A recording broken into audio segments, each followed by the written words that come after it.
Hola a todos, estudiantes, o audiencia, yo soy Armando Celestino del equipo 5, presentando la evidencia de aprendizaje de etapa 2 de bioética personalista y espero que les guste, compañeros, y hoy les hablaremos de la bioética y sus modelos. Empecemos. Historia de la bioética. Después de las atrocidades de la Segunda Guerra Mundial, se defiende la necesidad de dejar en claro algunos principios que, en relación con la experimentación e investigación con seres humanos, quede asegurada la ética en todos los procedimientos y en los fines de las mismas. Así surge el famoso Código de Nuremberg en 1946, el cual recoge una serie de principios que rigen la experimentación con seres humanos. En 1964 la Asociación Médica Mundial publica la Declaración de Helsinki. En ella se insiste en la distinción entre investigación terapéutica y no terapéutica. Este documento fue modificado en 1975, señalando la necesidad de un control ético en los experimentos con humanos antes de que fueran llevados a cabo.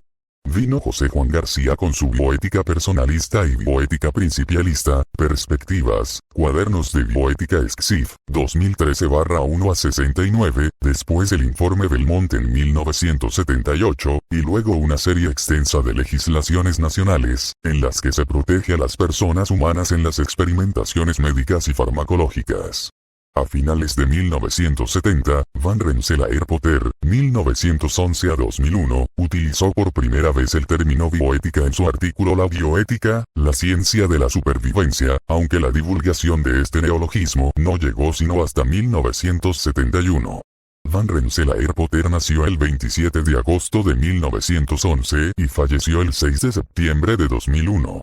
Fue un destacado bioquímico estadounidense que ostentó el cargo de profesor de oncología en el MCR del Laboratory for Cancer Research, de la Universidad de Wisconsin, Madison durante más de 50 años. Se le considera el acuñador del término bioética, un derivado de la unión de dos palabras griegas, bios vida y ethos carácter, ética. Potter afirmó que la bioética como una nueva ciencia, debería partir de la tesis de que la humanidad necesita urgentemente una nueva sabiduría que le proporcione el conocimiento de cómo usar el conocimiento para la supervivencia del hombre y la mejora de la calidad de vida. La bioética, según Potter, debía tener el papel de brújula que guiara las políticas públicas para conseguir el bien social. Tenía muy claro que la bioética, como ciencia de la supervivencia, debía ser algo más que una simple ciencia y, por ello, quiso llamarla bioética, para destacar los dos pilares básicos sobre los que debía fundamentarse: el conocimiento científico, liderado por la biología, y los elementos esenciales de las ciencias sociales y las humanidades. También dio un peso importante a la filosofía como amor a la sabiduría. Potter creyó en la posibilidad de que la bioética pudiera aportar un nuevo tipo de erudito e incluso, un nuevo tipo de hombre de Estado, pues asumía que el puente hacia el futuro solo se podía construir partiendo del mundo de la educación y la cultura, pero en conjunción con el ámbito de la política, puesto que es en el terreno público donde se toman las grandes decisiones que afectan el destino de la humanidad y su hábitat. Ahora hablaremos de los modelos y de paso les daré unos pequeños ejemplos que yo y mi equipo hicimos en clase, así que atentos a lo que se viene. Modelo sociobiologista fundamenta la norma ética basándose en los hechos, lo que da como resultado la relativización de los valores y normas. Según esta perspectiva, la sociedad en evolución produce y cambia los valores y normas. En esta corriente de pensamiento, se comprueba la identificación entre el hecho que es en sí mismo la verdad y el hecho que es en sí mismo bueno. Hay que pensar que el hombre sigue siendo hombre, y el bien y el mal no son compatibles entre sí, por lo tanto, lo que es considerado como un acto malo, contrario a la naturaleza del hombre, por ejemplo, la discriminación, lo será por siempre por más evolución que tenga el hombre. Por ejemplo, en 1980 fumar marihuana era muy mal visto por la sociedad, mientras que en la actualidad se normalizó el uso de esta como uso médico, terapéutico y recreativo. Ahora hablemos del modelo subjetivista o liberal radical, la cual fue la propuesta principal de esta corriente, es que la moral no se puede fundamentar ni en los hechos ni en los valores objetivos, sino solo en la opción autónoma del sujeto, o sea de la imposibilidad de conocer los valores. Es lícito lo que se quiere y acepta como libremente querido y que no lesiona la libertad ajena. Por ejemplo, la sexualidad depende de uno mismo, no depende de la sociedad ni de las leyes. Ahora el modelo pragmático utilitarista, el cual a través de este modelo se llega a la elaboración de varias fórmulas como la ética pública, muy arundida en los países anglosajones, que acaba por ser un subjetivismo de la mayoría. El principio básico es el cálculo de las consecuencias de la acción con base costo-beneficio, lo demás no importa. Cuando se da una gran importancia a la relación costo-beneficio, no siempre se tiene en cuenta el riesgo del beneficio. Hablando de costo-beneficio, debemos reconocer que este concepto es válido cuando se refiere a un mismo valor y a una misma persona en sentido homogéneo y subordinado, es decir, que el costo-beneficio no se asume como principio último, sino como un factor de juicio a referir a la persona y sus valores. No se pueden poner en la misma balanza valores monetarios, el valor de una vida humana, o los valores que la persona encarna. Por ejemplo, ayudar a la gente de escasos recursos para obtener visitas en las redes sociales y así poder hacer más dinero.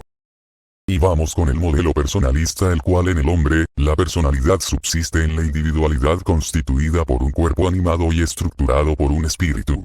El hombre es persona porque es el único ser capaz de reflexionar sobre sí mismo, de autodeterminarse. Desde el momento de la concepción hasta la muerte, a cualquier situación de sufrimiento o de salud, es la persona humana el punto de referencia y de medida entre lo lícito y lo ilícito. El personalismo clásico de tipo realista es un estatuto objetivo existencial de la persona. La persona es un cuerpo espiritualizado, un espíritu encarnado, que vale por lo que es y no solo por las opciones que lleva a cabo. Como por ejemplo aceptarme tal y como soy sin importar qué digan los demás, y la sociedad. Y seguimos con el principalismo. Es un modelo de pensamiento que data del año 1979, el cual se refiere a aquellas teorías que se estructuran alrededor de una pluralidad de principios de obligación no absolutos, que se fundamenta en la moral común, que en su modo más amplio y habitual, integra las diferentes normas de conducta humana socialmente aprobadas. Al igual que los idiomas y las constituciones políticas, la moral común existe conozcamos o no sus reglas. La moral común no es perfecta, ni completa en sus recomendaciones, pero es un buen punto de partida para la teoría ética. 4 son entonces los principios de este modelo. Principio de autonomía. La regulación personal de uno mismo, libre, sin interferencias externas que le pretendan controlar y sin limitaciones personales que le impidan hacer una elección. Incorpora cuando menos 2 convicciones éticas, la primera, que los individuos deberán ser tratados como agentes autónomos y la segunda, que las personas con autonomía disminuida tienen derecho a ser protegidas. Principio de no maleficencia. Obliga a no hacer daño intencionadamente, ya sea por acción o por omisión a los demás. Principio de beneficencia. Se refiere a la obligación moral de actuar en beneficio de otros. Al tratarse de una obligación debe distinguirse de otros conceptos tales como la benevolencia, actitud compasiva, etc. Principio de la justicia. En este principio se incluyen aquellas cuestiones que salen del ámbito individual y llaman en causa a la colectividad tratando 2 puntos importantes.